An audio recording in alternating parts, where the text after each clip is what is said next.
హల్లెలూయా. ప్రభునందు ప్రియ దేవుని పిల్లలారా, నేటి వాక్య ధ్యానము కొరకు మిమ్మల్ని ప్రేమతో ఆహ్వానిస్తూ ఉన్నాను. నేటి వాక్య ధ్యానముగా 37వ దావీదు కీర్తన 4వ వచనాన్ని చదువుకుని ధ్యానం చేసుకుందాం. యెహోవాను బట్టి సంతోషించుము, ఆయన నీ హృదయ వాంఛలను తీర్చును. ఆమేన్. ప్రభునందు ప్రియ దేవుని పిల్లలారా, చదువుకునబడిన లేఖ నిమిత్తమే ప్రార్థన చేద్దాం. సకల ఆశీర్వాదముల కారణభూతుడైన తండ్రి, మా మంచి దేవా, నీ ఘనమైన ఉన్నతమైన అతి శ్రేష్టమైన నామానికి స్తోత్రాలు. తండ్రి, ప్రతి ఉదయమున మేము నీ వాక్య ధ్యానము చేత మా దినాన్ని మేము ప్రారంభిస్తూ ఉండగా, ఈ దినము కూడా మేము చదువుకున్న ఈ లేఖన భాగాన్ని మా కొరకు దీవించండి. ఈ దినమంతా నాయన ఇదిగో నీ మాటను మేము ధ్యానం చేస్తూ, మీ మాటలు వింటూ నాయన నీ వాక్యాన్ని చదువుతూ ధ్యానం చేస్తూ గడిపే భాగ్యం అనుగ్రహించండి. ప్రతి దినము మీ దివ్యమైన వాక్కులను మరి నాయన మేము నేర్చుకొనుచూ ఉండగా మీరే మాకు బోధిస్తూ ఉన్నారు నాయన. ఈరోజు కూడా మేము చదువుకున్న ఈ లేఖన భాగాన్ని మా కొరకు దీవించండి. కొన్ని ఆత్మీయ పాఠాలు ఈ చదువుకున్న లేఖన భాగం నుండి మీరే మాకు బోధించి నేర్పించమని యేసయ్య నామమున అడుగుచున్నాను తండ్రి. ఆమేన్. ప్రభునందు ప్రియ దేవుని పిల్లారా, యెహోవాను బట్టి సంతోషించుము, ఆయన నీ హృదయ వాంఛలను తీర్చును. ప్రియ దేవుని పిల్లలారా, దేవుడు ఈ కీర్తనలో చెప్పినటువంటి 8 హెచ్చరికలలో ఇది 7వ హెచ్చరిక. యెహోవాను బట్టి సంతోషించు, నీ హృదయ వాంఛ ఆయన తీరుస్తాడు. దేవుని పిల్లలారా, మనం ఆలోచన చేసినట్లయితే చాలామంది మరి చాలా రకాలుగా మరి ఆలోచన కలిగి ఉంటారు. ఎన్నో ఆశలతో మానవ జీవితమే అనేక కోరికలతో ఆశలతో నిండి మరి తమను తాము మరిచిపోయి ఆ కోరికను ఆ ఆశను మరి సంపాదించుకోవాలని, ఆ కోరిక ఆ ఆశ తమ జీవితంలో నెరవేరాలని ఎంతో ఆశపడుతూ ఉంటారు. ప్రియదేవుని పిల్లలారా, విశ్వాసికి ఉండవలసినది ఏమిటో తెలుసా? విశ్వాసి ఆ సర్వాధికారి అయిన దేవుని బట్టే సంతోషించాలి. ఈ రోజున మనం చూస్తూ ఉన్నాం, విశ్వాసి ఆ సర్వశక్తి కలిగిన దేవుని యందు సంతోషపడక, ఆ సర్వశక్తి కలిగిన దేవుని యందు ఆనందించక, ఈ లోక సంబంధమైన ప్రతిదానికి మరి తాను ఎడిక్ట్ అయిపోయాడు. ఈ లోక సంబంధమైన ప్రతి విషయానికి సంతోష ఆనందాలను పొందుతూ ఉన్నాడు. కానీ నిజమైన ఆనందం యెహోవా యందే ఉన్నదని, నిజమైన సంతోషం ఆ సర్వశక్తి కలిగిన దేవుని దగ్గరే ఉన్నదని గుర్తించకపోవడం. అందుకని ఆయన హెచ్చరిస్తూ ఉన్నాడు, ఆదేశిస్తూ ఉన్నాడు, నీ సంతోషము మరి దేవునిదై ఉండాలి, నీ సంతోషము దేవునిదై ఉండాలి. దేవునిని బట్టి నీవు సంతోషించాలి తప్ప ఇహ సంబంధమైన ఏ ఆధిక్యతను బట్టి కూడా నీవు సంతోషించకూడదు. ఇప్పుడు దేవుని పిల్లలారా, దేవుని లేఖనం సెలవిస్తూ ఉంది, సాధారణంగా మానవులు ఎదుటివాడు మరి ఒక్కసారిగా పెరిగి గొప్పవాడై పేరు ప్రఖ్యాతలు సంపాదించిన వాడై ఒక్కసారిగా కృంగిపోతే పడిపోతేనో వారిని చూసి ఆనందిస్తూ ఉంటారు. తన పొరుగువాడు మరి పేరు ప్రఖ్యాతలు మరి ధనములో మరి సంపదలో గొప్పవాడవుతున్నప్పుడు వారిని చూసి అసూయపడుతూ ఉంటారు. సాధారణంగా ఇది మానవ నైజం. ఒక వ్యక్తి తన యొక్క మరి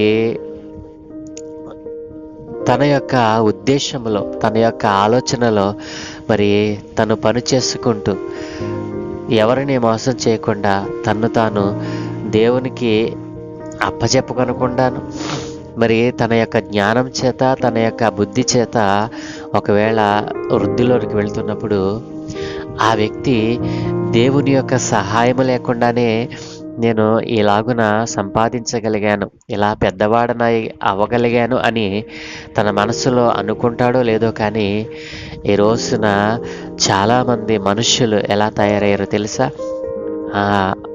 తన పొరుగువాడు మరి గొప్పవాడవుతూ ఉంటే, తన పొరుగువాడు క్రమము కలిగి ఒక పద్ధతి ప్రకారము మరి అంతకంతకు వృద్ధిలోనికి వెళతా ఉంటే వాళ్ళను చూసి ఈర్ష్యపడుతూ ఉంటారు, వారిని చూసి మరి అసూయపడుతూ ఉంటారు, వారిని చూసి మరి చెడ్డ ఆలోచనలు చేస్తూ ఉంటారు.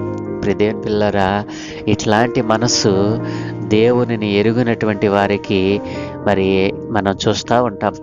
దేవుని ఎరిగినటువంటి వారు కూడా కొంతమంది ఎలాగునని ఆలోచన చేస్తూ ఉంటారు. కాబట్టి ఈ రోజున దేవునిని ఎరిగినటువంటి వారికి కూడా దేవుడు హెచ్చరిక చేస్తూ ఉన్నాడు. నీవు అలాగున చేయకూడదు.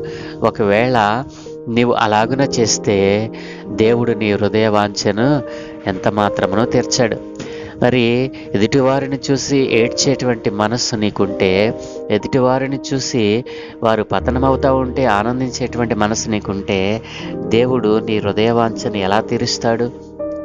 ఒక్కసారి మనలను పరిశీలన చేసుకుంటే, దేవుడు తన వాక్కులను చాలా జాగ్రత్తగా మన కొరకు రాయించాడు.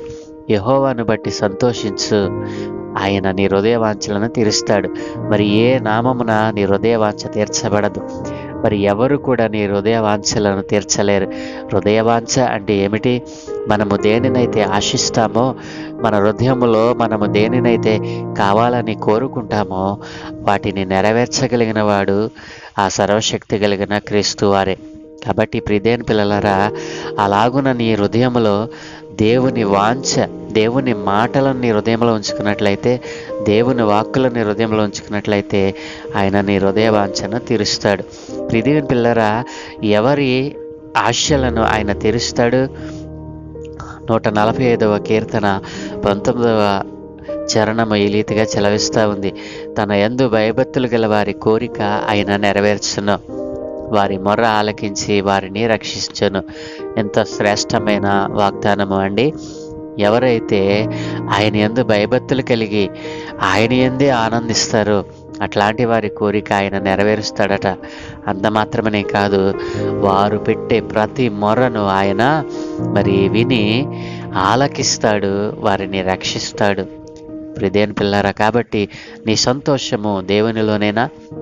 ఒకవేళ నీ సంతోషమని పొరుగువాడు పతనమైపోతూ ఉంటే, వాడిని చూసి ఒకవేళ వీడు అలాగే నాశనమైపోవాలి, వీడు నాకంటే పెద్దవాడైపోయాడు, మరి వీడు నాశనమైపోవాలని వాని పతనంలో ఒకవేళ నువ్వు ఆనందిస్తున్నావా? జాగ్రత్త అని దేవుని లేఖనం సెలవిస్తూ ఉంది. మరి ఇంకొక లేఖనం మనం చూసినట్లయితే, మరి యోహాను సువార్త 15వ అధ్యాయం 7వ వచనంలో, నా యందు మీరును మీ యందు నా మాటలను నిలిచి ఉండిన యెడల మీకేది ఇష్టమో అడుగుడి, అది మీకు అనుగ్రహింపబడును. నీకు లేని దానిని బట్టి నీవు ఒకవేళ వ్యసన పడతా ఉన్నావేమో, నీ పొరుగువాడికి అది మరి దేవుడు అనుగ్రహించాడేమో. దేవుడు మరి నీకు అనుగ్రహించిన దానిలో నీవు సంతోషించకుండా నీ పొరుగువానికి ఇచ్చిన దానిని బట్టి నీవు అసూయపడుతూ ఉన్నావేమో. అలాగున అసూయ, ద్వేషము, పగ విశ్వాసికి ఉండకూడదు అని దేవుడు హెచ్చరిస్తూ ఉన్నాడు. నీకేది కావాలో ఆయన అడిగితే ఆయన దయచేస్తానంటున్నాడు. ఎప్పుడు మనకు ఆయన దానిని దయచేస్తాడు?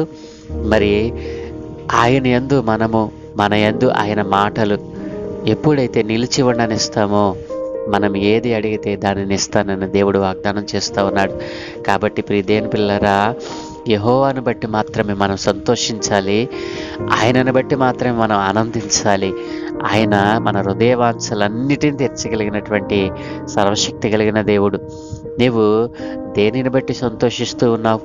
ఈ ఉదయకాలమున దేవుడు నిన్ను అడుగుతూ ఉన్నాడు, నీ సంతోషము మరి దేవునిలోనేనా? నీ సంతోషము పొరుగువాని నాశనములోన? ఏది నీవు కలిగి ఉన్నావు? ఈ రోజున దేవుడు మనల్ని అడుగుతూ ఉన్నాడు, నీ హృదయ వాంఛ ఎప్పటికీ తీర్చబడుతుంది? నీ హృదయ వాంఛ తీర్చబడాలి అని అంటే ఆయన మాటలు నీ హృదయంలో ఉండాలి. నీ హృదయంలో ఆయన మాటలకు చోటు లేకుండా, ఆయన మాటలకు విలువ లేకుండా ఒకవేళ నీవు జీవిస్తూ ఉన్నావేమో. నీ జీవితము ఎంతకాలము జీవించినా అది వ్యర్థమే కాదు. కాబట్టి ఈ రోజున నీ హృదయ వాంఛలను ఆయన పరిపూర్ణముగా తీర్చాలనంటే నీవు ఆయనను బట్టి మాత్రమే సంతోషించాలి. ఆయనే నీ సంతోషమునకు కారణం కావాలి. నీ ఇంటిలో ఆనందానికి మూలము ఆయనే కావాలి. కాబట్టి ప్రియదేవుని పిల్లరా, ఒకవేళ ఆయనను బట్టి నీవు సంతోషించకుండా నీ ఇంటిలో, నీ ఒంటిలో ఆరోగ్యమును అనారోగ్యమును నీవు ఎలా కొని తెచ్చుకుంటున్నావో, ఆయన ఉద్దేశ ప్రకారం నీవు జీవించకుండా నీ జీవితంలో నీ యొక్క ఆరోగ్యాన్ని ఎలా పోగొట్టుకున్నావో, నీవు ఇంతవరకు మరి పొరుగువాని నాశనాన్ని చూసి సంతోషించడం వల్ల నీవు ఏమేమి పోగొట్టుకున్నావో ఒక్కసారి నిన్ను నీవు రీకనెక్షన్ చేసుకో. ఒక్కసారి నువ్వు పరిశీలన చేసుకో. నీ ఆనందానికి నిజమైన మరి స్థానము క్రీస్తే అని నీవు గుర్తించగలిగినట్లయితే నీ హృదయ వాంఛలన్నిటిని ఆయన తీర్చగలడు. నీ హృదయ వాంఛ తీర్చబడటం లేదు అనంటే నీవు ఆయనలో ఆనందించటం లేదు. ఆయన మాటలు నీ హృదయంలో లేవు, ఆయన సన్నిధి నీ ఇంటిలో లేదు. అందుకనే నీవు నిజముగా ఆనందించలేకపోతా ఉన్నావు. కాబట్టి యెహోవాను బట్టి సంతోషించుము, ఆయనే నీ హృదయ వాంఛలను తీర్చును. ఈ హెచ్చరిక ప్రతి క్రైస్తవునికి, ప్రతి విశ్వాసకి సంబంధించినది. కాబట్టి నీ హృదయ వాంఛ తీర్చబడాలా? అయితే నాతో కలిసి చిన్న ప్రార్థన చేయి. సకల ఆశీర్వాదముల కారణభూతుడైన తండ్రి, మా మంచి దేవా, నీ ఘనమైన ఉన్నతమైన నామానికి స్తోత్రాలు నాయన. ఇదిగో తండ్రి, అనేక మంది అనేక హృదయ వాంఛలతో నైనా ఇదిగో నీ పాదాల సన్నిధి చేరుతా ఉన్నారు తండ్రి. వారి హృదయ వాంఛ తీర్చబడకపోవటానికి కారణమేమిటో ఈరోజు మీరు మాతో మాట్లాడారు నాయన. అవును తండ్రి, తమ్మును తాము దేవునికి సమర్పించుకొనకుండా దుష్టులైన, దుర్మార్గులైన, దుష్కార్యాలు చేసేవారు వర్ధిల్లుతూ ఉంటే వారిని చూసి అసూయపడి, వారిని చూసి మరి ఈర్ష్యపడి, వారిని చూసి నైనా ఇదిగో తండ్రి మనసులలో నైనా శంకించి నీ ఆజ్ఞలను, నీ విధులను వారు తప్పి తిరుగుతూ ఉన్నారు. అయా, విశ్వాస జీవితంలో వారు కలిగి ఉండవలసిన నైనా మేలుకరమైన లక్షణాలను విడిచిపెట్టి ఇదిగో చెడ్డవారు కలిగిన, లోకము కలిగినటువంటి లక్షణాలను కలిగిన వారే ఆలోచన కలిగి అయా నీకు విరోధముగా పాపం చేస్తూ ఉన్నారు నాయన. అవును తండ్రి, ఈరోజు నీవు హెచ్చరించిన నీ మాటను బట్టి నీకు వందనాలు అయ్యా. ఎవరైతే నిజంగా నీ యందు ఆనందిస్తూ ఉన్నారో వారి హృదయ వాంఛను నేను తీరుస్తానన్నావు నైనా.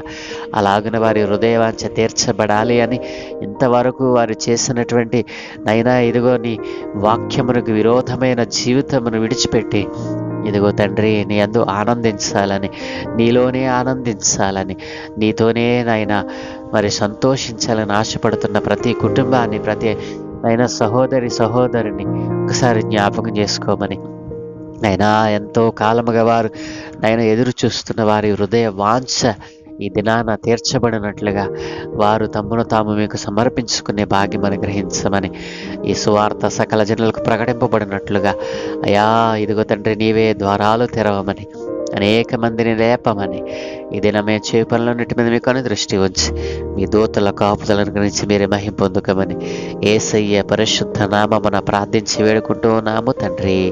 ఆమేన్, ఆమేన్, ఆమేన్.